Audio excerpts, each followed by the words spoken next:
Wasta'inu bis-sabri was-salah wa innaha lakabiratun illa 'alal khashi'in alladhina yadhunnuna annahum mulaqu rabbihim wa annahum ilayhi raji'un.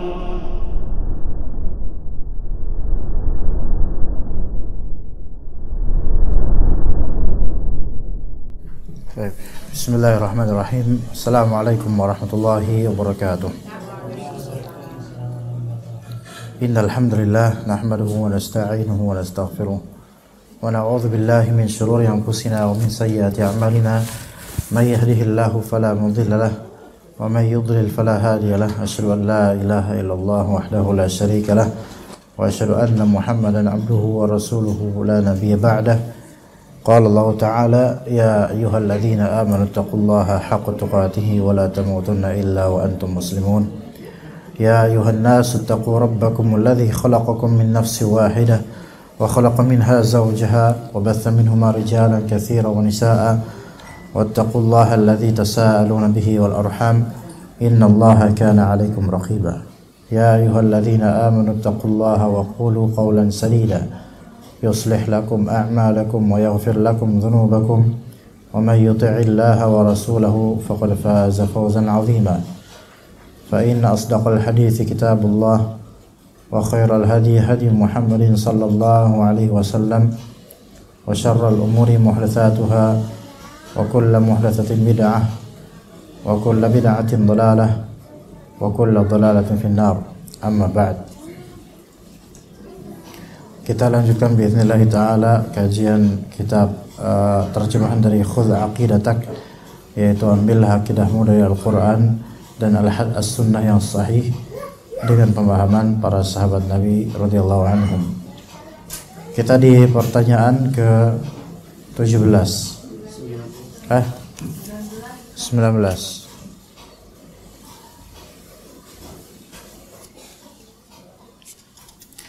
Baik, 19. Apa yang harus kita lakukan jika syaitan menggoda kita? Untuk menjawab pertanyaan siapakah yang menciptakan Allah. Jadi ini step demi step pertanyaan-pertanyaan yang ada di benak diawali dengan pertanyaan yang mubah atau boleh, namun kemudian menjadi pertanyaan yang mengindikasikan atau mengajak kepada keheranan dan kekufuran. Diawali dengan pertanyaan siapa yang menciptakan engkau, siapa yang menciptakan langit. Lama-lama kita jawab Allah yang menciptakan semuanya. Lalu berikutnya akan ditanya, lalu siapa yang menciptakan Allah? Maka jawabannya, jika syaitan membisikkan pertanyaan ini kepada salah seorang di antara kalian, maka mintalah perlindungan kepada Allah, yaitu mengatakan a'udzubillahi minasyaitonirrajim. Lalu Allah Ta'ala berfirman, wa imma yanzaghannaka minasyaitani nazghun fasta'idz billah innahu huwas samiul alim. Dan jika syaitan mengganggumu dengan suatu gangguan, maka mohonlah perlindungan kepada Allah, sesungguhnya dialah yang maha mendengar lagi maha mengetahui.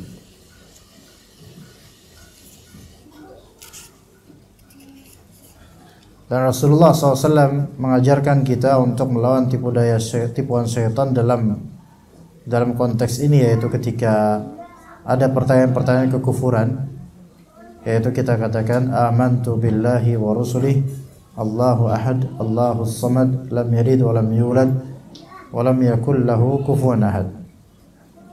Aku beriman kepada Allah dan Rasul-Rasulnya.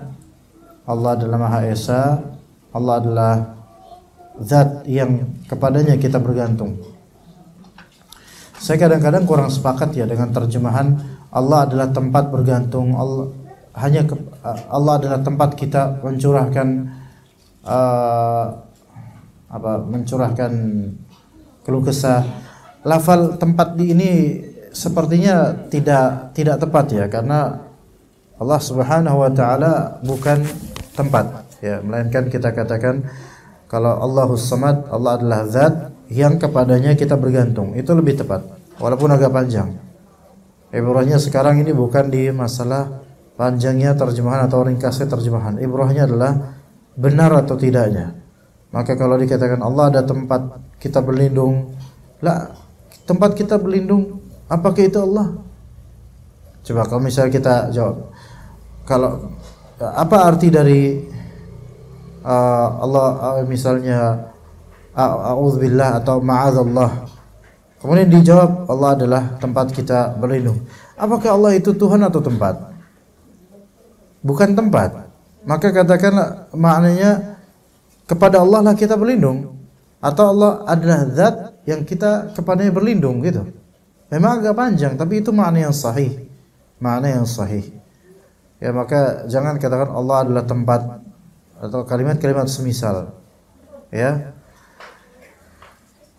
Allahu As-Samad. As-Samad adalah zat yang kepadanya seluruh makhluk bergantung atau membutuhkan. Lam yalid wa lam yulad. Dia tidak beranak, dia tidak pula diperanakkan. Wa lam yakul lahu kufuwan ahad, dan tidak ada seorang pun yang setara dengan dia. Jadi ketika ada bisikan-bisikan dari syaitan yang berkaitan dengan tipu daya akidah dan penyesatan akidah, maka berta'awudz, a'udzubillahi minasyaitonir rajim, dan katakan pula amantu billahi wa rasulih. Allahu ahad, Allahus samad, lam yalid wa lam yulad wa lam yakul lahu kufuwan ahad. Lalu ia meludah ke arah kirinya 3 kali sambil memohon perlindungan kepada Allah dari syaitan. Jika hal ini dilakukan, maka godaan syaitan akan lenyap dan menyebabkan iblis atau syaitan terusir darinya. Taib. Jadi ternyata bisikan-bisikan itu bisa ada treatment untuk mengalahkannya. Dalam masalah akidah, ketika syaitan membisikkan syubhat di benak seorang muslim, apalagi muslim tersebut dia biasa browsing untuk melihat-lihat website yang di dalamnya banyak kekufuran dan syubhat, maka kadang-kadang membuat dia ragu kepada agama Allah, dia ragu tentang dalil-dalil, dia ragu tentang apa yang ada di Al-Quran atau di hadis Nabi SAW.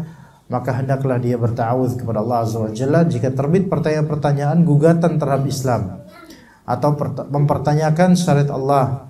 Ya, itu ketika mempertanyakan begitu lalu dia berta'awudz, a'udzubillahi minasyaitonir rajim. Kemudian katakan amantu billahi wa rasulih, Allahu ahad, Allahus samad, lam yalid wa lam yulad wa lam yakul lahu kufuwan ahad. Ini tidak ada di ilmu psikologi. Tidak ada di ilmu psikologi. Ya. Dan ada beberapa orang yang memang Allah Ta'ala berikan ujian yang berat dari segi ini, yaitu dirinya sering terkena bisikan-bisikan. Banyak terdapat bisikan-bisikan pada benaknya, yang mana itu semua bisikan syaitan dan sangat kuat mempengaruhi dirinya, mempertanyakan tentang ayat Allah dan menafikan hal-hal yang ditetapkan oleh Allah dan Rasul dalam dalil. Kemudian suka dalam hatinya itu seperti mengejek syariat Allah. Dia tidak mau seperti itu, tapi bisikan itu terus ada dan sangat kuat. Kadang-kadang malah tidak bisa dia tidur. Membuat dia tidak bisa tidur dengan bisikan-bisikan tersebut. Bisikan itu bukan berupa suara, tapi dia ada di hatinya yang membuat dia kepikiran. Bukan kepikiran untuk mencari jawabannya, namun kepikiran kok saya itu bisa terbisikkan seperti ini. Nah, ini ujian pada beberapa orang, supaya orang ini kemudian menyerah dengan bisikan tersebut, kemudian kalah dan seterusnya menjadi kufur kepada Allah, kufur kepada Rasulnya. Itu bisa terjadi seperti itu. Nah, bagaimana kalau misalnya dia sudah berusaha baca Quran, dia sudah berusaha ta'awudz, dia sudah berusaha untuk mengucapkan apa yang tadi disebutkan dalam hadis amantu billahi wa rasulih sampai akhirnya, kok masih aja bisikan itu begitu kuat? Maka di sini kita katakan ini adalah ujian dari Allah Azza wa Jalla. Bukan berarti Allah Ta'ala tidak ingin mengenyahkan bisikan-bisikan itu, tapi Allah Subhanahu wa Ta'ala ingin menaikkan derajat antum dengan adanya bisikan tersebut. Jadi ada beberapa manusia yang memang dia itu adalah orang yang sangat mudah terhasut bisikan dalam hatinya. Ada beberapa orang seperti itu, dan dia berusaha untuk mengalihkan pikirannya dari bisikan itu, namun tetap aja bisikan itu lebih kuat daripada daripada usahanya. Maka yang seperti ini ujiannya besar ya. Tapi kalau memang Allah Ta'ala menjaga orang ini, maka dia akan tetap selamat ya. Itu bisa lebih digedein nggak itu kipas dia itu udah paling maksimal bisa. Nah ya, Masya Allah, jazakallah khairan. Nah, kerasa nggak? Oh, udah cukup, Bu? Ya cukup. Kebanyakan nanti saya kegemukan nanti, jangan. Iya. Ntar masuk angin kita biar buat umahat aja mungkin di saya. Jangan ke semua, takutnya ntar saya masuk angin lagi. Ini udah kebanyakan angin saya kenanya, jadi. Nah, jazakillah khairan. Baik, kita lanjut Ibu-ibu sekalian. Pertanyaan ke-20. Apa saja bahaya syirik besar? Kenapa kok bukan beberapa dai sunnah, semua dai sunnah itu banyak di dakwahnya itu betul-betul memperhatikan atau mentanbih, memperingatkan kaum muslimin akan bahaya syirik, terutama syirik besar. Emang kenapa sih kok dibahas terus? Ya karena syirik besar ini memiliki bahaya atau menyebabkan mara bahaya pada pelakunya. Jawabannya, syirik besar menyebabkan seseorang mendapatkan hukuman kekal di neraka. Na'udzubillah min dzalik. Sebagaimana firman Allah, "Innahu may yusyrik billah faqad harramallahu 'alaihil jannata wa ma'wahu an-nar wa ma lidh-dhalimina min ansar." Di surat Al-Maidah. Sesungguhnya orang yang mempersekutukan sesuatu dengan Allah, yaitu melakukan syirik, yang maksud ini syirik besar, maka pasti Allah mengharamkan kepadanya surga. Jadi haram atas dia masuk surga, enggak bakal masuk surga.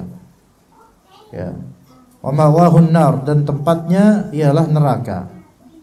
Tidak ada bagi orang-orang zalim itu seorang penolong pun. Dan Nabi SAW bersabda, "Wa man laqiyallaha yusyriku bi syai'an dakhala an-nar." Barang siapa bertemu dengan Allah sementara ia menyekutukan Allah dengan sesuatu, maka ia akan masuk neraka. Ya, jadi bahaya syirik besar itu adalah kekalnya hukuman di neraka, dan itu sudah cukup menjadi hal yang harus diperhatikan oleh semua insan. Pertanyaan ke-21. Apakah amal perbuatan orang yang melakukan syirik bermanfaat baginya? Maksudnya di syirik besar bermanfaat baginya? Maka jawabannya tidak. Amal perbuatannya tidak bermanfaat baginya. Kenapa? Karena Allah Ta'ala berfirman, "Walau asyraku lahabita anhum ma kanu ya'malun." Seandainya mereka mempersekutukan Allah, berbuat syirik besar, ya, niscaya lenyaplah dari mereka amalan yang telah mereka kerjakan. Kalau memang ayat ini juga bisa ditafsirkan masuk ke dalam syirik kecil, bisa juga. Syirik kecil itu menggugurkan amalan yang telah dilakukan beserta syiriknya. Kalau misal amalan tersebut berdasarkan syirik kecil, maka amalan tersebut bisa apa? Gugur sama sekali. Ya. Namun ada beberapa amalan yang memerlukan rincian. Kalau misalnya syirik kecil itu terjadi di pertengahan amal, maka bisa jadi bagian pertengahan tersebut tidak Allah Subhanahu wa taala terima. Tidak Allah Subhanahu wa taala terima. Ya, jika dia memang tetap melakukan syirik kecil di tengah amalannya. Adapun kalau misalnya selentingan saja syirik kecil, kemudian dia berusaha untuk melenyapkannya, maka Allah Subhanahu wa taala Maha Pengampun, enggak masalah insyaallah. Ya, semua dari kita itu pasti pernah diuji dalam masalah ini. Di tengah-tengah beramal, tiba-tiba hadir perasaan pengen dipuji, pengen dilihat, pengen dianggap. Itu manusiawi. Manusiawi bukan karena wajar dari segi agama, tetapi wajar dari segi kemanusiaan. Ya. Maka seketika kita berusaha melenyapkan perasaan tersebut, berta'awudz kepada Allah dari godaan syaitan, dan back to normal ibadah. Makanya seperti ini insyaallah tidak apa-apa insyaallah. Kemudian Nabi SAW juga bersabda, qala Allah Ta'ala, Allah Ta'ala berfirman, ini berarti hadits qudsi. Ana aghna syuraka'i 'ani syirk. Man 'amila 'amalan asyraka fihi ma'i ghairi taraktuhu wa syirkah. Allah Ta'ala berfirman dalam hadits qudsi, aku paling tidak membutuhkan sekutu-sekutu. Barang siapa melakukan suatu perbuatan di mana ia menyekutukanku pada perbuatan itu, maka aku akan meninggalkan dia dan sekutunya. Taib, ini yang lebih tepat adalah terjemahannya, maka aku akan meninggalkan dia dan perbuatan syiriknya. Jadi itu terjemahan dari lafal hadis qudsi, taraktuhu wa syirkahu. Aku meninggalkannya orang ini, dan syirkahu yaitu perbuatan syiriknya, bukan sekutunya yang ditinggalkan. Kenapa begitu? Terjemahannya tepat begitu. Karena tidak semua sekutu itu Allah Ta'ala tinggalkan. Maksudnya begini coba. Kalau seorang misalnya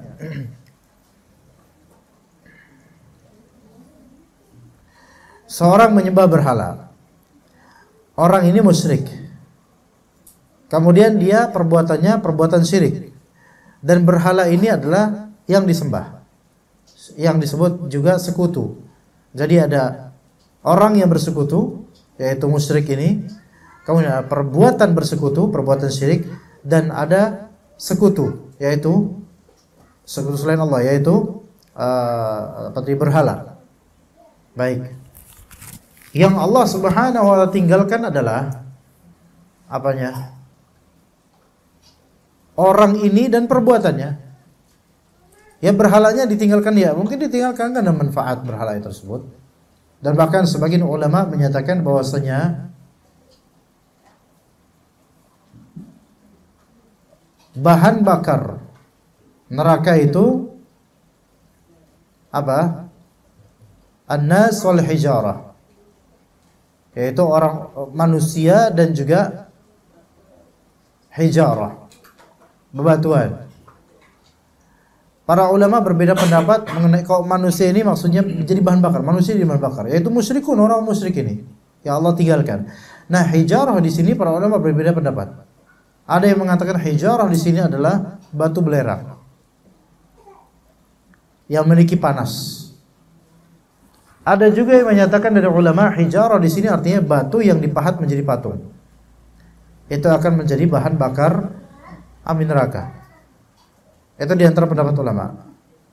Makanya sebagian orang mungkin menafsirkan taraktuhu wa syirkahu, aku meninggalkan orang ini dan sekutunya itu patung-patung itu. Tapi yang lebih tepat wa syirkahu di sini maknanya bukan yang ditinggalkan bukan sekutunya, tapi perbuatan orang ini bersekutu. Dengan bukti bahwasanya sebagian dari orang itu yang menyembah orang saleh, bahkan Nabi disembah. Orang Nasrani menyembah Nabi Isa alaihissalam. Berarti sini orang Nasrani musyrik. Perbuatan menyembah Nabi Isa yaitu perbuatan syirik. Nabi Isa-nya adalah yaitu sekutu yang dianggap sebagai sekutu, yang disembah. Yang Allah tinggalkan yang mana? Musyriknya ini dan juga syiriknya dia. Adapun musyrak bih, yaitu yang dijadikan sekutu, maka dilihat kalau misalnya dia adalah orang yang saleh, yang di sisi Allah Ta'ala itu baik, maka tidak Allah tinggalkan. Allah Ta'ala tidak meninggalkan Nabi Isa alaihissalam dan orang-orang saleh yang disembah. Mereka tidak ridha disembah. Makanya ketika di akhir surat Al-Maidah, Allah Subhanahu wa ta'ala memanggil Nabi Isa alaihissalam dan bertanya kepada Nabi Isa alaihissalam, ya, seperti apa firman Allah azza wa jalla di akhir surat Al-Maidah. Kata Rabb kita azza wa jalla, a anta qulta lin-nasi ittakhiduni wa ummiya ilahaini min dunillah. Ya, ketika Allah Subhanahu wa taala berkata, ya Isa bin Maryam, wahai Isa putra Maryam, apakah engkau berkata kepada orang-orang, ittakhiduni wa ummiya ilahaini min dunillah, jadikanlah aku dan ibuku sebagai dua sesembahan selain Allah? Maka kata Nabi Isa kaget ini. Qala subhanak. Subhanallah, maha suci Allah. Ma yakunu li an aqula ma laysa li bihaq. Enggak mungkin aku berkata sesuatu yang bukan kebenaran yang aku katakan. In kuntu qultuhu faqad alimtah. Kalau misalnya aku telah mengatakan itu kepada umatku ketika itu, pasti engkau mengetahui ya Allah. Aku tidak mengatakan seperti itu, melainkan ma qultu lahum illa ma amartani bihi an i'budullaha rabbi wa rabbakum. Tidaklah yang aku ajarkan kepada mereka, yang aku katakan kepada mereka, pada umatku Bani Israel, kecuali apa? Yaitu apa yang kau perintahkan padaku ya Allah, agar menyembah kepada Allah Rabbku dan Rabb kalian semua. Jadi Nabi Isa alaihissalam itu Nabi Allah, Rasulullah, tidak akan Allah tinggalkan. Maka yang Allah tinggalkan di sini adalah orang musyrik tersebut ditinggalkan dan dihempaskan ke neraka, dan perbuatan syirik tersebut yang Allah tinggalkan, yaitu tidak Allah terima sama sekali, bahkan Allah ganjari dengan hukuman, yaitu kekekalan di neraka bagi pelakunya. Na'udzubillah min dzalik. Jadi itu selesai kita pembahasan tentang syirik besar. Ya, kami ada serial kajian yang telah khatam, kajian kitab namanya Fusulun fi Bayani Asyirkil Akbar. Nama kitabnya karya Syekh Abdul Aziz Ar-Rajihi hafizahullah. Itu ada di YouTube, bisa dilihat di playlistnya, insyaallah lengkap. Ya, bagi yang ingin lebih memperdalam tentang masalah syirik akbar, itu insyaallah kita bahas, telah kita bahas tuntas dan cukup panjang di serial kajian atau playlist kajian Fusul fi Bayan Asy-Syirik Al-Akbar, ada di YouTube di channel kita. Ya, jangan lupa klik subscribe, like dan share. Ya. Taib. Kita lanjut ke syirik kecil. Syirik kecil ini termasuk pembahasan yang kalau tidak banyak buku-buku yang membahas khusus tentang syirik kecil. Alhamdulillah di rumah, dan tadi juga sempat saya lihat juga. Alhamdulillah saya punya kitab judulnya Asyirku Al-Asghar. Macam-macamnya, hakikatnya dan jenis-jenisnya. Maka ini kitab sangat bermanfaat buat saya pribadi. Karena syirik kecil ini ya adalah justru yang paling dikhawatirkan oleh Nabi SAW. Dan mungkin kita itu ngira syirik kecil itu cuman riya, sum'ah. Ya udah mentok di situ-situ aja. Memang bab itu luas, bab riya dan sum'ah itu luas sekali. Bisa mencakup amalan apapun. Betul. Tetapi ternyata syirik kecil itu tidak seperti yang kita sangkakan kuantitasnya. Lebih banyak daripada yang kita sangkakan. Bersumpah dengan selain nama Allah, itu termasuk syirik kecil. Demi gitu kan kata orang. Ya.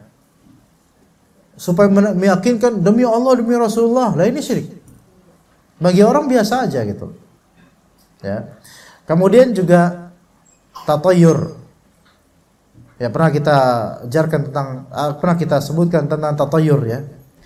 Yaitu bertasyaum atau merasa bernasib apes atau sial dengan apa yang tampak atau apa yang didengar atau apa yang diketahui, yang tidak ada kaitannya dengan ilmu syar'i dan tidak ada dalil syar'inya, tidak ada bukti ilmiahnya, dan tidak ada penjelasan logisnya.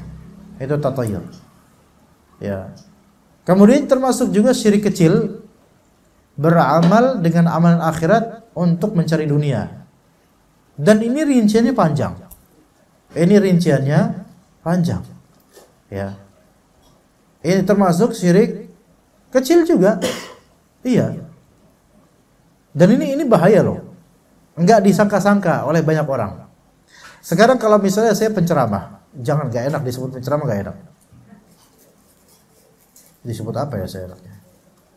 Pedagang parfum, ya biar ada lagi yang order ya. Misalnya saya pedagang parfum, isi kajian. Taib. Tujuannya apa? Ada di hati keinginan untuk mendapatkan dunia dari itu. Misalnya untuk mendapatkan amplop sekian, fulus sekian ya. Apakah itu termasuk syirik kecil atau tidak? Nah, itu pertanyaan. Ternyata ada nisbat atau ratio atau percentage atau apa ya namanya. ukuran dan takaran ia disebut bisa menjadi syirik kecil atau tidak. Bisa menjadi syirik kecil. Ketika seseorang berdakwah atau belajar hanya demi dunia, padahal yang dipelajari itu ilmu syar'i, ini termasuk syirik. Termasuk syirik. Itu enggak peduli mau dia dai sunnah atau bukan dai sunnah, terserah. Karena masalah syirik ini enggak kenal orang, enggak kenal manhaj siapapun. Seseorang mungkin dia, ayo kita bertauhid, tapi ternyata dia itu melakukan syirik kecil setiap hari, setiap dakwahnya. Bisa. Mungkin. Jadi bukan sesuatu yang cuma riya doang, sum'ah doang, enggak. Ya. Cinta pada popularitas. Berdakwah demi popularitas. Berdakwah demi mengumpulkan harta. Berdakwah demi dan seterusnya dari hal-hal lain. Maka ini bisa menjadi syirik kecil. Jadi syirik kecil ini banyak sekali macamnya. Masuk juga syirik kecil misalnya berharap kepada selain Allah Azza wa Jalla. Ya, bergantung kepada selain Allah Azza wa Jalla tapi masih meyakini Allah lah yang merezekikannya atau memberinya atau menciptakannya dan seterusnya. Itu masih meyakini itu. Misal seseorang dia sakit tapi harapannya bergantung pada dokter. Maka ini termasuk syirik kecil. Walaupun kalau dia meyakini Allah lah yang akan menyembuhkannya. Misal kita punya keluarga yang salah satu putri-putri kita atau putra kita itu kena santet atau jadi tumbal atau kesurupan. Kemudian kita panggil peruqyah, ustadz peruqyah. Ya. Ustadz Roqi ya. Tulisannya gimana? Ustadz Rajki ya, Roqi ya. Peruqyah ya. Datang kepada Ustaz peruqyah, Ustaz tolongin kami Ustaz, kami udah nggak bisa apa-apa Ustaz, tolong Ustaz. Iya dia tahu bahwasanya Allah Ta'ala menyembuhkan, tapi hatinya berkiblat bergantungan pada Ustaz peruqyah ini merupakan syirik kecil. Tuh lihat, ini merupakan syirik kecil. Wajib bagi Ustaz ini untuk mengingatkan bahwasanya kesembuhan itu dari Allah. Saya hanya wasilah. Barang siapa yang bergantung kepada wasilah, maka dia menunaikan syirik kecil. Itu kaidahnya. Barang siapa yang menggantungkan harapan pada wasilah, walaupun dia meyakini Allah lah yang memberi kemudahan, tapi dia bergantung hatinya kepada wasilah, maka ada syirik kecil pada hatinya. Begitu. Iya. Dalam pernikahan bergantung pada mak comblang untuk supaya apa? Supaya lancar pernikahannya. Hatinya betul-betul bergantung sampai tiap hari komunikasi sama Pak Comblang supaya tolonglah saya gitu. Maka ini syirik kecil. Dan dia tahu bahwasanya Allah Ta'ala yang memudahkan urusan. Maka siapa yang bergantung pada wasilah bukan pada Allah, maka dia melakukan syirik kecil. Ya. Dan itu termasuk dosa besar. Bukan hal yang remeh. Orang-orang yang bergantung pada wasilah itu orang-orang yang sengsara. Kenapa sengsara? Karena dia bergantung pada pihak yang tidak bisa menentukan keberhasilan, tidak bisa memudahkan perkara. Dia hanya manusia seperti kita.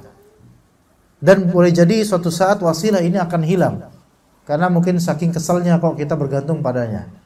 Seperti itu. Maka bertawakal pada Allah itu adalah sewajib-wajibnya kewajiban. Adapun wasilah, dia hanyalah wasilah. Hanya sebagai bagian dari ikhtiar yang kita tidak bisa bergantung padanya. Kita tetap bergantung pada Allah, berharap dengan ikhtiar wasilah ini bisa dimudahkan perkara. Ya begitu. Baik, kita mulai syirik kecil. Pertanyaan ke-1. Apakah syirik kecil itu? Sebelum saya lanjut, kira-kira penjelasan saya jelas atau tidak ibu-ibu sekalian? Jelas. Intonasi cukup? Nggak perlu lebih tinggi lagi kan ya? Kecepatan, speed cukup? Pas. Oke, siap. Kita lanjut kalau gitu. Jawaban syirik kecil adalah riya. Nah ini salah satu contoh. Ini salah satu contoh. Ini bukan definisi. Karena syirik kecil itu banyak macamnya. Saya sayangnya tidak membawa kitab Asy-Syirk al-Asghar itu. Ya, tapi bahasa Arab kitabnya. Itu kira-kira ada 200 atau 300-an halaman membahas tentang syirik asghar dengan sekian belas macamnya. Ya, jadi tidak remeh ya. Allah Ta'ala berfirman, "Man kana yarju liqa'a rabbih falya'mal 'amalan shalihan wa la yusyrik bi'ibadati rabbih ahada." Barang siapa yang mengharapkan perjumpaan dengan Rabb-nya, maka hendaklah ia mengerjakan amal yang saleh dan janganlah ia mempersekutukan seorang pun dalam beribadah kepada Rabb-nya. Jadi wajib untuk beramal saleh kalau memang pengen bertemu atau berjumpa dengan Allah Azza wa Jalla. Di sini perintahnya adalah ada dua hal. Pertama, falya'mal 'amalan shalihan. Yang kedua, la yusyrik bi'ibadati rabbih ahada. Hendaklah dia beramal saleh dan jangan berbuat syirik. Karena ini dua hal, ya, amalan saleh dan syirik dua hal yang mutanaqidan. Dua hal yang bertentangan. Tidak bisa disebut saleh ketika itu syirik. Maka kalau misalnya zahirnya saleh namun batinnya syirik, maka dia amalan yang tidak diterima, bahkan melahirkan dosa. Jadi Islam itu perfeksionis dari segi satu, zahir dalam amalan, dan dua, dari segi batin dalam amalan. Ya, Islam itu perfeksionis dari segi pertama batinnya amalan, dan zahirnya kedua, zahirnya amalan. Batinnya amalan yaitu ikhlas dan bersih dari syirik. Itu batinnya amalan harus sempurna. Yang kedua yaitu perfeksionis dari segi zahirnya amalan, yaitu harus sesuai dengan sunnah Nabi SAW atau minimal tidak menyelisihi sunnah Nabi SAW, baik berupa kebid'ahan atau penyimpangan atau penyelisihan. Jadi Islam itu perfeksionis dari dua sisi. Satu, Islam perfeksionis terhadap amalan dari dua sisi. Pertama, dari batinnya amalan, yaitu Islam melazimkan kita untuk ikhlas dalam beramal dan tidak berbuat syirik. Falyamal amalan shalihan wa la yusyrik bi'ibadati rabbih ahada.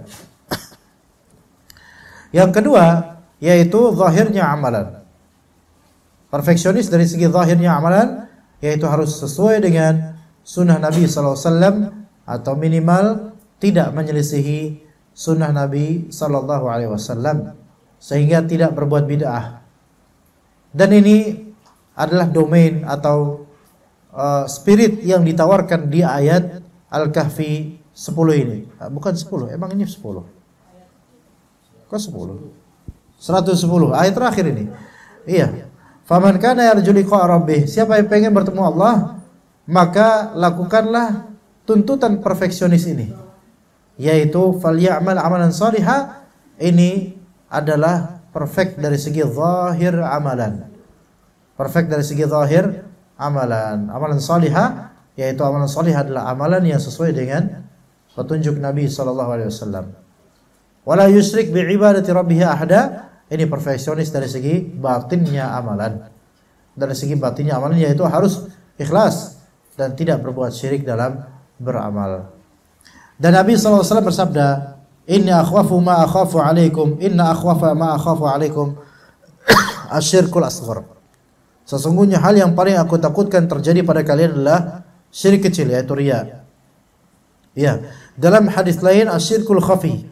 Dalam hadis lain, dalam redaksi lain asyirku al-khafi. Asyirkul khafi yang dicontohkan oleh Rasulullah SAW, yaitu seseorang salat dan dia memperbagus salatnya karena dia tahu dia dilihat orang. Maka ini riya. Memang syirik kecil itu yang paling populernya dan paling besarnya riya, memang benar. Iya, tetapi bukan riya satu-satunya syirik kecil. Termasuk bentuk syirik kecil adalah perkataan seseorang, ya ini termasuk bentuk syirik kecil selain riya. Kalau bukan karena Allah dan si anu, laulallah wa fulan. Atau perkataan seseorang, kalau bukan kehendak Allah dan kehendakmu. Jadi di sini menyamakan antara Allah dengan fulan, dengan adanya waw, huruf waw, yaitu dan. Kalau bukan karena Allah dan kamu, saya bakal jatuh nih. Ini syirik. Syirik kecil. Syirik kecil dari segi lafal.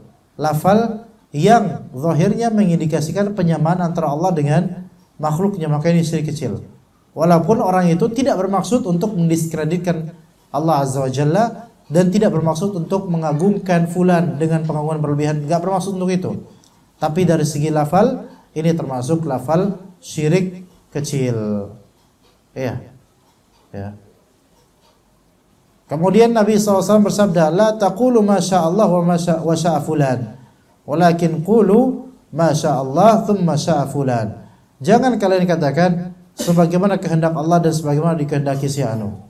Akan tapi katakanlah sebagaimana kehendak Allah kemudian sebagaimana kehendak si anu.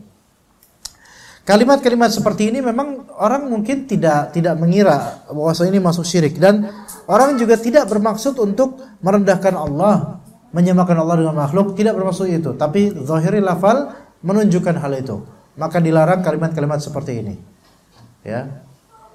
Termasuk kalimat-kalimat yang sebaiknya dihindari, walaupun saya juga belum bisa memastikan dan memvonis kalimat ini syirik kecil, yaitu antum harus percaya sama diri antum. Nah ini kalimat ini menuju syirik kecil.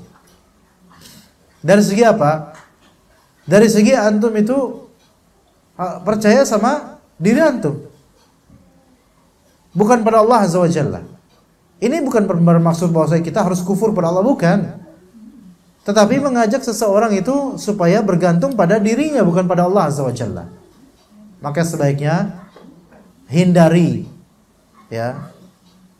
Sebaiknya hindari untuk hal-hal yang semestinya kita bergantung pada Allah. Adapun kalau untuk hal-hal yang sebenarnya itu hal yang biasa, yang tidak ada kaitannya dengan tauhid, maka mungkin masih bisa dimaafkan. Contoh, mau lewat gerbang satpam, kan depannya ada gerbang apa? Itu satu arah bukan ya? Cuman di situ doang ya jalan masuknya. Misal keluar, satpamnya sangar-sangar misalnya, sangar. Tadi sih kayaknya nggak sangar ya, biasa aja. Cuman kalau disapa itu nggak jawab. Kok satpam sini, masya Allah, ada nggak tahu kenapa, apa satpam sini doang atau gimana nggak tahu. Apakah itu dirasakan oleh orang lain atau anda saja yang mungkin baper mengharapkan apa gitu dari satpam ini? Tapi di sini doang anda merasakan gitu. Disapa enggak nyaut, dia ngeliatin gitu. Iya, mungkin anda perlu buka masker untuk melihatkan jenggot anda mungkin ya. Iya, disapa, Pak, diem aja. Itu kalau keluar dari sini tuh digituin tuh, diem aja. Astagfirullah, ini orang nih, ya balok banget gitu kan. Saya nggak tahu siapa namanya. Ini semuanya kayak satpam ini sepakat untuk tidak mengacukan anak pribadi atau orang lain, nggak tahu. Semoga tidak terjadi pada orang lain, hanya anak aja mungkin. Kontras dengan ketika Anda ke Masjid Umar bin Khattab dari sini nih ke perumahan Tiara apa itu. Nah, itu satpamnya jauh beda itu. Kita lewat, Pak, langsung dibalas mesti gitu. Mesti mereka balas nyaut, gitu. Seolah kenal padahal kita nggak saling kenal. Iya, sepertinya harus di exchange, harus ditukar antara satpam perumahan Tiara sama sini. Iya. Beneran, di kalau sini itu baik. Tadi aja Anda nggak mau nyapa udah, daripada kecewa, ya mendingan nggak usah sapa. Ya diem aja, belakang pilon kayak nggak ada orang, bilang nanti juga kayaknya nggak mau sapa. Iya, daripada sakit hati disapa, Pak, dilihatin kayak seolah-olah kita tuh salah nyapa dia tuh. Ngapa lo nyapa gua? Gitu seolah-olah gitu loh. Belum pernah di sini dijawab sapaannya, belum pernah. Iya, nggak tahu kenapa, apa curiga mana atau gimana nggak tahu. Antum gimana antum? Emang nggak pernah nyapa antum? Antum makanya selamat ya, karena nggak pernah nyapa. Pak Joko gimana Pak? Kalau lihat Pak? Saya klakson aja. Terus dijawab sama klakson juga sama mereka.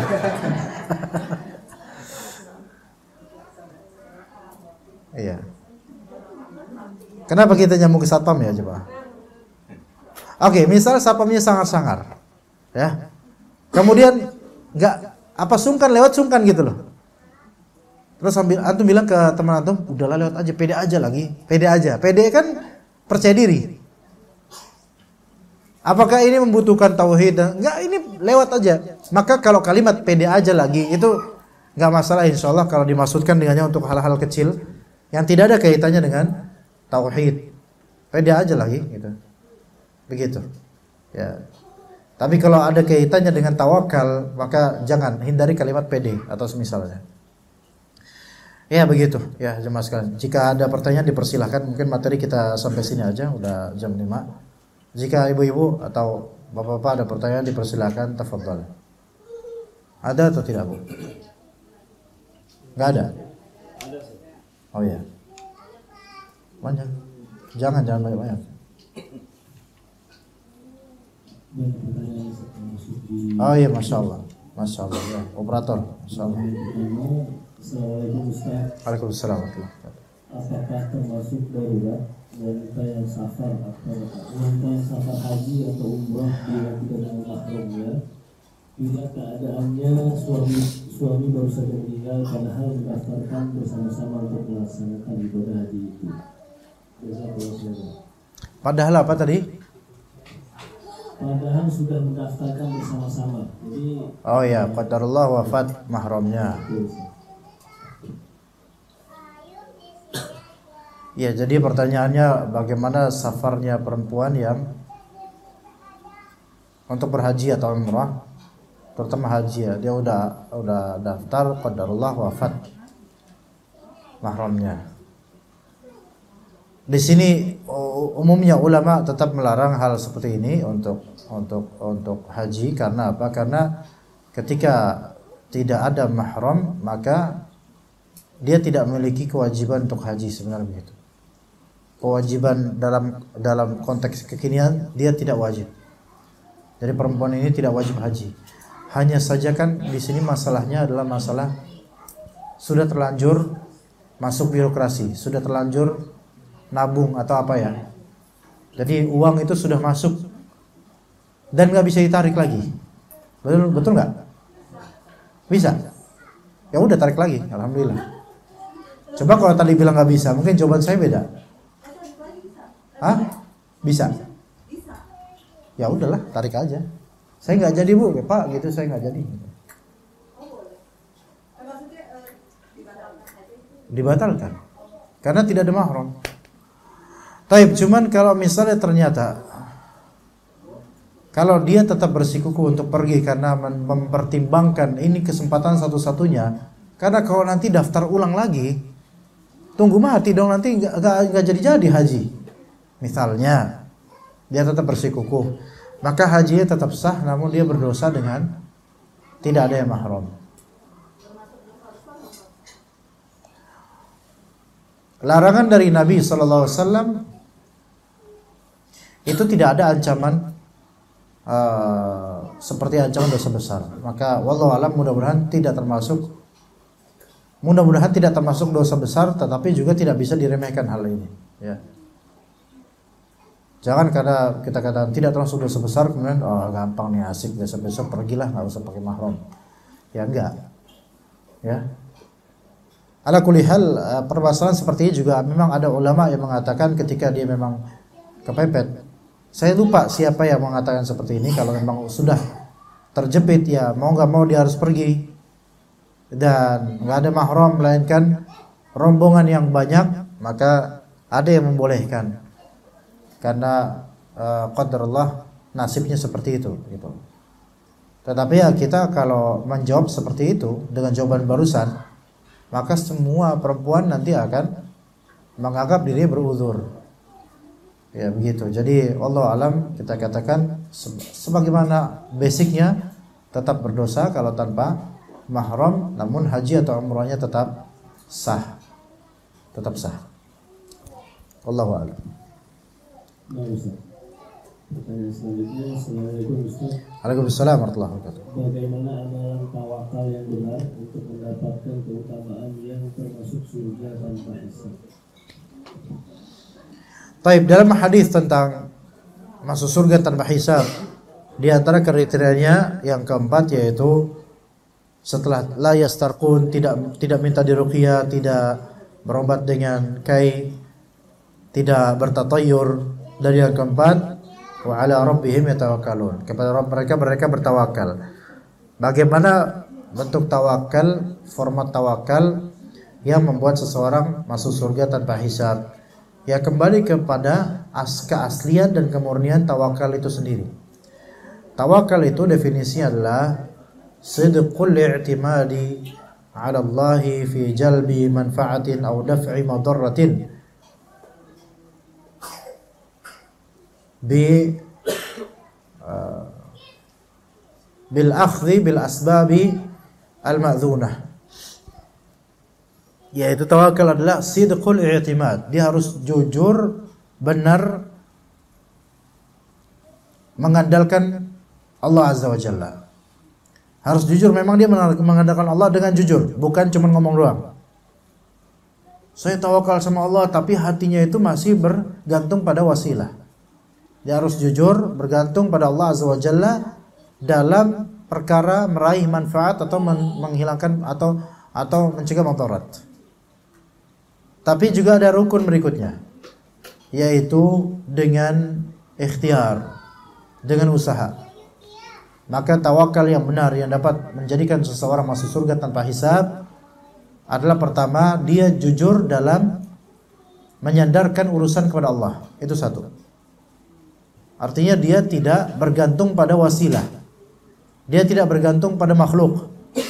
Dia tidak menjadikan makhluk itu, siapapun makhluk itu, sebagai pihak yang harus dia bergantung padanya dan kefikiran selalu tentangnya.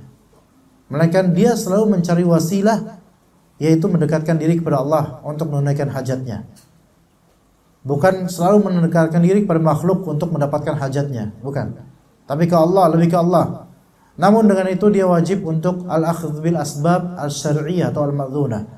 Dia harus menempuh sebab-sebab atau faktor-faktor yang bisa menjadi wasilah menuju apa yang dia inginkan dan dia capai.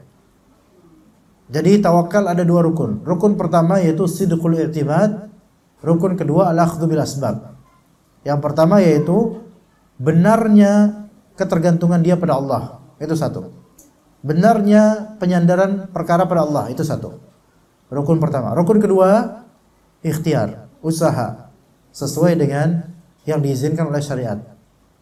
Adapun kalau ikhtiar dia dengan cara yang haram, walaupun dia bergantung pada Allah, maka ini tawakal yang batil. Ya.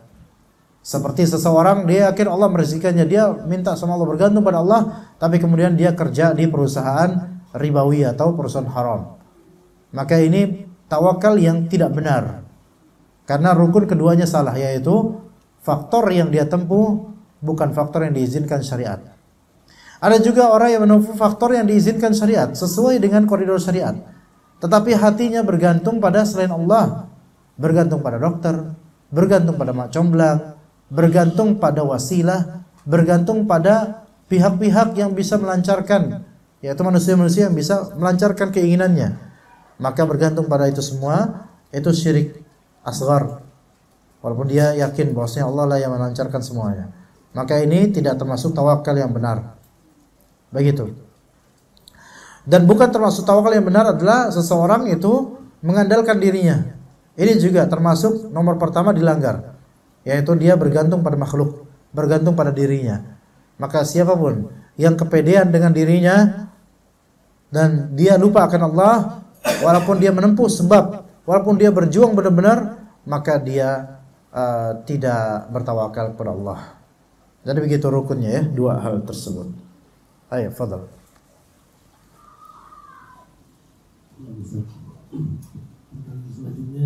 Jangan nangis Pak, tenang aja, tenang. Masya Allah, Masya Allah, terharu. Oh, Masya Allah, Masya Allah. Syafakallah. Assalamualaikum warahmatullahi wabarakatuh. Waalaikumsalam warahmatullahi wabarakatuh. Apakah bisa membatalkan umrah orang tua yang sudah meninggal, tetapi anaknya tidak tahu nama nasab ayah kandung dari orang tuanya atau nama nasab bin, maksudnya orang tuanya bin siapa gitu. Dia tahu nama ayahnya saja. Nama kakeknya oke, nggak tahu. Nggak masalah. Bin ini kan formalitas saja. Tanpa bin juga nggak masalah. Allah Subhanahu wa taala lebih tahu tentang niatan dia. Hatta dia lupa nama ayahnya sendiri, itu nggak masalah. Di sini dia bukan mungkin ya istilahnya badal, tapi dia menghadiahkan pahala umrah untuk bapaknya. Ini boleh insyaallah. Ya. Ini boleh insyaallah. Atau mungkin bapaknya punya nazar atau memang dia pengen menghadiahkan pahalanya untuk bapaknya ini boleh insyaallah setelah wafatnya. Adapun ketika masih hidupnya, maka wajib minta izin pada bapaknya itu. Pak, boleh nggak saya badarin umroh? Wajib minta izin. Kalau tidak minta izin nggak sah sebagai ini. Iya, kalau bapaknya minta, Pak, boleh nggak saya umrohin bapak? Ini satu, wajib minta izin. Satu. Kedua, orang yang dibadalkan tersebut memang beruzur tidak mungkin untuk umroh atau haji. Adapun kalau misalnya bisa kuat, mungkin, maka nggak boleh dibadalkan. Harus dia sendiri. Tapi bagaimana kalau ini orang tua masih hidup, tapi dia di atas kursi roda bisanya? Tetap kalau bisa, kalau memang merasa bisa, nggak bisa dibadal. Kalau memang merasa bisa ya untuk sana, karena beberapa jemaah itu ada yang memang lebih banyak di kursi roda dan merasa bisa dan bisa insya Allah. Tapi kalau nggak yakin bisa, takutnya penyakitnya makin besar, maka fadl dibadal. Tapi dengan izin dari orang ini. Adapun yang sudah wafat, apakah perlu izin? Tidak perlu. Ke kuburannya kemudian, saya mau badal umroh, boleh nggak Kalau diem setuju, kalau nggak diem ngomong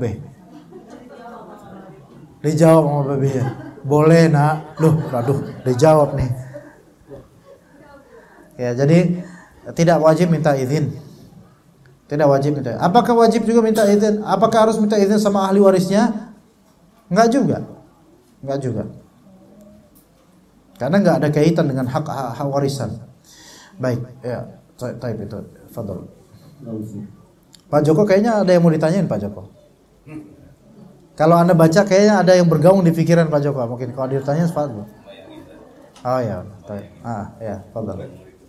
Ya. Assalamualaikum warahmatullahi wabarakatuh. Waalaikumsalam warahmatullahi wabarakatuh. Bagaimana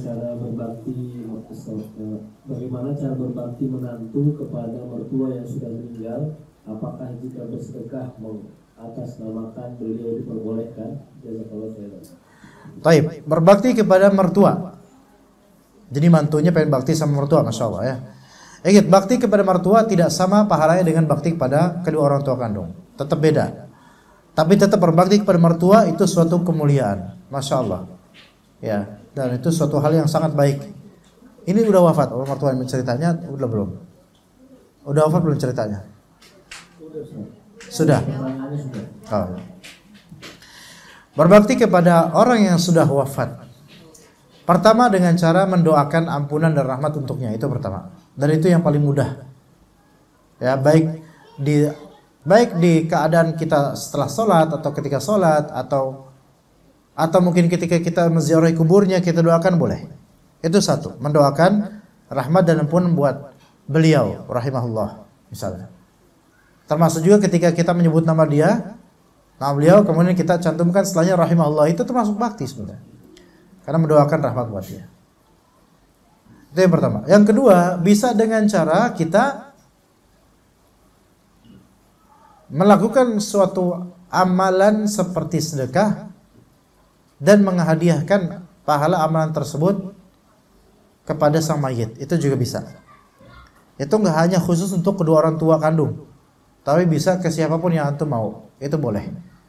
Sedekah atas nama mayit itu boleh. Bukan hanya kepada orang tua saja. Taib. Itu yang sedekah. Atau yang ketiga, mewakafkan sesuatu atas nama dia. Beda, sedekah dengan wakaf itu beda. Ya. Mau dijelasin nggak bedanya? Dijelasin nggak ya, Pak? Jelasin. Maghrib jam berapa maghrib? Bentar bos, saya harus mengukur waktu juga. Masih 46 menit lagi sih. Iya. Nah, ada bakso nggak Pak? Coba. Ada? Gak kan harus ditinjau, semua itu harus ditinjau biar tertata di pikiran gitu loh. Kalau ada bakso ya kita agak persempit sedikit waktunya. Kalau nggak ada bakso kita bisa bebas nih. Ya. Ini harap maklum ya tuan rumah ya, mohon maaf ya. Ya seperti inilah keadaannya. Tadi saya janjiin apa tadi? Sedekah. Apa bedanya menyedekahkan atas nama fulan dengan mewakafkan atas nama fulan? Beda cuma. Ya. Ya, bedanya bagaimana? Begini. wakaf itu kita harus tahu dulu definisinya. Wakaf itu adalah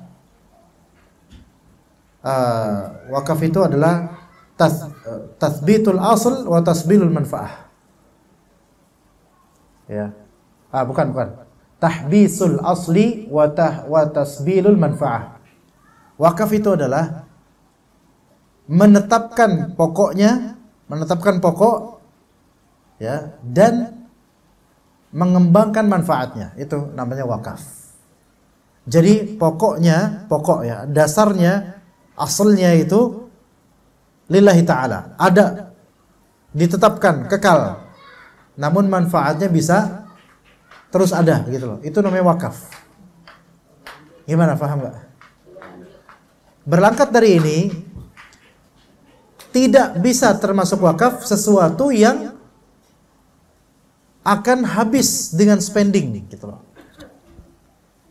Ketika sesuatu tersebut ya bisa entek gitu loh, bisa habis terpakai, habis terbagi, habis terkonsumsi, itu bukan wakaf, nggak bisa disebut wakaf. Sekarang saya tanya, bisakah kita mewakafkan sumur dengan airnya? Sumur kan ada air nanti.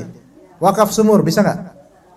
Bisa, karena sumur ini akan tetap lillahi ta'ala dan manfaatnya akan berkembang terus kan? Nah, itu wakaf. Sekarang saya tanya, wakaf bakso. Biar seger kan, biar semakin keroncongan gitu. Biar ada teasernya gitu. Iya, biar porsinya nambah. Wakaf bakso. Apakah bakso itu eternal, selamanya itu didiemin gitu aja? Enggak, pasti dimakan habis. Maka kalau kita misalnya pengen bakti sama mertua kita dengan cara membagi-bagi bakso setelah kajian untuk 30 orang, ini wakaf apa sedekah? Sedekah. Ini sedekah atas nama fulan. Pahalanya ya selesai habisnya bakso itu. Gitu, oke? Tapi kalau wakaf, misalnya wakaf apa tadi? Sumur. Untuk masyarakat RW sekian dan siapapun boleh ngambil air dari situ. Maka sumur tersebut selamanya milik Allah Azza wa Jalla. Enggak boleh diperjualbelikan sumur itu. Tapi kita atas nama siapa? Atas nama mertua, saya wakafkan sumur ini. Siapapun boleh memanfaatkannya. Tahbisul asal, tahbis yaitu memenjarakan aslinya. Yang aslinya terpenjara, yaitu bahannya atau pokoknya ini tetap di situ, tapi manfaatnya tasbil. Tasbil itu yaitu seperti isbal, yaitu apa namanya? Melebih, berkembang gitu loh. Ya, manfaatnya buat siapa aja bisa. Buat orang yang dapatkan manfaat silahkan. Atas nama mertua saya. Maka pahala dari hasil wakaf ini terhenti enggak? Enggak terhenti. Sampai kapan? Ya sampai, enggak tahu, sampai kiamat mungkin, atau sampai diubah wakafnya atau gimana. Ya, jadi selama ada orang yang mengambil manfaat dari air itu, pahalanya kembali ke mertua almarhum. Gitu. Oke. Lalu bagaimana dengan hadis Nabi SAW, jika mati anak Adam maka terputus amalan menjadi 3, kecuali 3. Di antaranya sedekahun jariyah, yaitu sedekah yang mengalir pahalanya. Sedekah yang mengalir pahalanya ada 2 macam, yaitu sedekah yang memang hasil dari sedekah itu mengalir pahalanya, itu yang pertama, dan yang kedua wakaf. Wakaf saya sudah jelaskan tadi. Yang pertama, sedekah yang jariyah yang mengalir pahalanya seperti apa?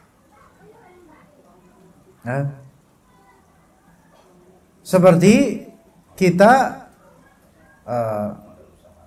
gimana? Modal usaha maksudnya gimana? Kepada orang untuk usaha, ya bisa jariyah, bisa. Ya, memberi sesuatu kepada orang dan orang itu memanfaatkannya tapi bukan wakaf. Kayak misalnya Pak Joko, saya ada buku ini, nih silakan baca. Ya buat antum lah, nggak apa-apa. Ini sedekah. Maka kemudian antum membaca itu, kemudian dibaca umat yang lain. Nah ini jariyah, pahala jariyah. Sedekah jariah juga dari hasil dari mengasih buku dan semisalnya. Ya.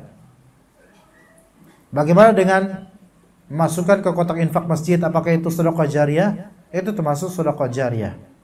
Tapi apakah itu termasuk wakaf? Wallahu ta'ala, sepertinya itu bukan termasuk wakaf, karena itu lebih ke sedekah jariah. Karena penghabisannya itu kan bisa buat beberapa hal yang akan habis. Jadi kan nggak mesti untuk hal yang selalu sabit, selalu tetap di situ.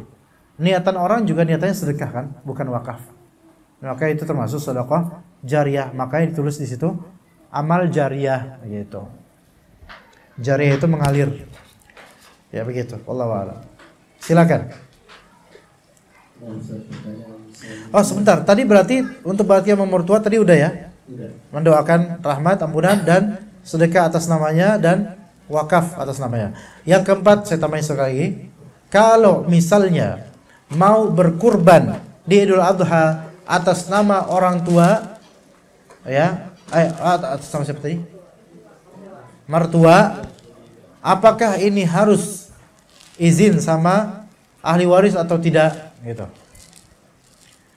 Apakah harus izin sama ahli waris? Di sini sebagian orang mengatakan perlu izin sama siapa? Ahli waris. Kenapa? Kenapa? Silakan jawab. Kenapa sebaiknya izin pada ahli waris? Kenapa?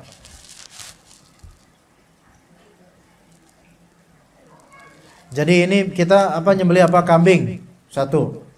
Atas nama mertua. Bilang ke ahli waris. Kenapa? Bilang ke keluarganya, keluarga mertua maksudnya. Ya ahli waris diantaranya pasangan kita gitu kan. Kenapa begitu?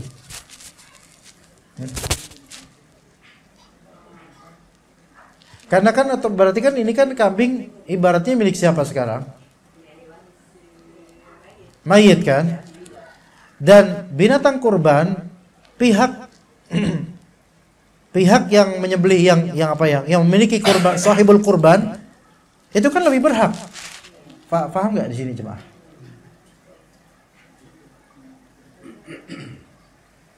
Jadi ya kasih tahu ahli waris. Mungkin ahli warisnya pengen udah ke kami, buat kami sepertiga gitu. Mungkin mereka tentukan. Jadi kalau kita udah didikasikan itu mertua kita, ya udah itu berarti keluarga mertua kita lah yang silakan mau berapa nanti silakan kalian, itu keinginan kalian. Gimana bisa dipahami sini? Ya lanjut Fadl. Ya. Waalaikumsalam. Seri kecil dia kita berkata, kalau kamu datang pasti hujan. Ini masuk ke dalam khobar atau gimana? Kalau misalnya dia mengabarkan sesuatu karena memang itu yang selalu terjadi, maka ini cuma mengkabarkan, maka nggak masalah. Misalnya, Ustadz kalau datang mesti mendung, misalnya gitu. Emang gitu, kalau datang mesti mendung gitu misalnya. 4 kali datang berturut-turut mesti mendung. Maka ya ini nggak masalah, karena apa? Sejak kapan coba? Kabarkan. Nggak masalah karena ini hanya mengabarkan. Tapi kalau misalnya memprediksikan ke depannya, antum kalau datang sini mesti mendung. Maka ini tatoyur ini namanya. Iya, tatoyur nggak boleh. Ya, walaupun sebenarnya kadang-kadang bercanda sih. Ya. Kalau antum datang tuh kayaknya rasanya pengap gitu kamar gitu misalnya. Ini juga ada beberapa kemungkinan. Kalau misalnya maksudnya adalah antum datang tuh bikin kesel hati, maka itu hanya menggambarkan isi hati aja itu. Tapi kalau maksudnya antum datang berpengaruh pada suasana udara, maka ini nggak boleh karena nggak ada kaitannya orang dengan suasana udara. Maka tapi sebaiknya dihindari kalimat itu kalau bukan mengabarkan. Ya begitu.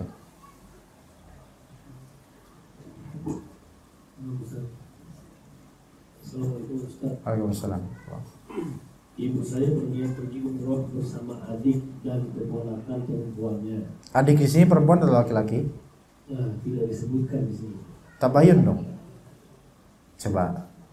Saya adiknya laki-laki Ustaz. Oh ya. Ada bisikan. Dari sebelah kanan atau kiri bisikannya? Kalau dari sebelah kiri ludahlah 3 kali. Ya, silakan lanjut. apakah boleh keponakan perempuan ibu saya itu menumpang mahram dengan adik saya tersebut? Maksudnya numpang mahram di sini digeblok atau gimana? Hah? Biasanya kan kalau pergi umrah harus ada mahram. Keponakan siapa? Keponakan perempuannya. Sebentar. Jadi ada siapa nih? Coba tadi kronologi gimana? Ibu saya berniat pergi umroh bersama adik. Adik siapa nih? Adik laki-laki. Adik laki-laki dari ibu ini. Dari ibu itu. Dari penanya berarti. Jadi penanya punya ibu, penanya punya adik laki-laki. Masya Allah. Masuk belum masuk. Iya nih. Gak apa-apa. Biar tambah lapar. Biar. Gimana tadi? Kebetulan ada perempuan. Oh, iya. Iya. Ini yang mau berangkat umroh ibu saya, Pak. Iya. Jadi ibu saya ini mau pergi sama adik laki-laki saya dan mengajak sepupu saya. Iya, sama anaknya berarti kan? Sama adik laki-laki ibu berarti kan sama anaknya Jadi ibu. yang mau berangkat itu ibu saya, Sama adik laki-laki saya dan sepupu perempuan saya. Ponakannya nih, ponakan ibu saya. Keponakan Iya. perempuannya. Jadi sepupunya adik laki-laki Anda. Ya, jadi yang mau berangkat itu ibu saya, adik saya, dan sepupu saya. Sepupu saya ini perempuan. Ya, berarti kan anaknya ibu itu kan adik laki-laki ibu. Iya, iya. Ya, oke lah. Oke, ibu dengan ibunya ibu dengan adiknya ibu itu semahram jelas itu karena anak ibu ya, ibu dan anak. Tapi ponakannya ibu itu kan sepupunya adiknya ibu. Iya. Nah sepupu ini bukan mahram. Nah gak bisa nebeng mahram. Jadi tambah satu lagi biar travel umrohnya seneng. Iya. Oh tambah satu lagi jadi laku kan. Ada seat lagi gak gitu. Jadi satu lagi mahram untuk yang sepupu itu.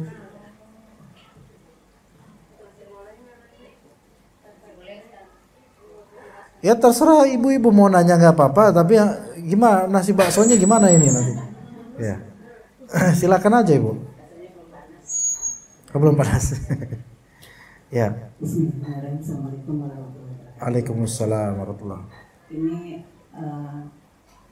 masih zaman jahiliyah, masih jahil gitu loh. Masya Allah, Abu Lahab dong bu. Zaman jahiliyah. Iya silakan bu. Beberapa tahun yang lalu terjadi musibah juga di keluarga saya. Iya. Yang mana jenazahnya hanyut susah ditemukan. Hanyut. Saya ada di situ, lalu ya biasa kan Ustaz pada datang nih orang pintar yang aku. Ini hanyut di mana bu ya? Hanyut di laut atau apa? Di banjir di kali. Oh iya. Lalu memang udah hampir 2 hari nggak ditemukan. Lalu pada datang kan keluarga kondisi udah panik. Datang orang pintar yang menyatakan bahwa dilarunglah pakaiannya oleh anak-anaknya ke pinggir kali itu. Nah, saya waktu itu ada di situ karena tahu baru punya ilmu sedikit, udah berusaha jangan percaya, tapi kan pada melotot ke saya semua. Akhirnya kita diam kan. Ya terjadilah kejahilan, kesirikan itu. Itu tergolong syirik besar. Dan bagaimana tuh lingkungan tadi termasuk sampai sekarang pun masih saya ada di kejahilan itu. Maksudnya tapi ibu nggak ikut kan? Nggak ikut, tapi kan nggak bisa melarang dengan ya karena memang belum punya ilmu, nggak bisa, nggak setuju tapi nggak punya power untuk melarang gitu. Oh iya nggak harus bu, ibu nggak harus. Ya sekali aja udah cukup ibu kan. Maksudnya ini kekuatan untuk amar ma'ruf nahi munkar kan nggak dimiliki, maka cukup. Tapi setelah itu seperti saya yang diinin Ustaz, memang setelah dilarung begitu doa-doa entah pakai ngasih apa bunga di kali itu, ya emang ketemu gitu. Akhirnya kan pada fitnahnya besar ya. Iya. Ibu seharus kalau bisa sih ibu pindah rumah itu lebih afdol. Tapi kalau emang nggak bisa, ya sabar aja. Ya jangan ikutan, jangan lihat gitu. Sebenarnya yang diperlukan ya ibu hijrah ke tempat yang tidak ada hal seperti itu. Kalau memang tidak bisa diubah, diingatkan pun tidak memungkinkan, maka lebih afdol adalah ya pindah rumah. Cuman kan zaman sekarang kan urusan besar ya, nggak semudah yang diucapkan tadi pindah rumah gitu. Ya kalau nggak bisa ya udah bersabar aja. Ya, tidak ikutan, tidak lihat-lihat juga, dan ingkari dalam hati. Dan kalau ada orang yang bisa kita ingkari, maksudnya kita nasihati, ya alhamdulillah. Tapi kalau enggak ya udah sabar aja. Begitu Bu. Ya. Ya. Ya. Ayo sob, ya silakan.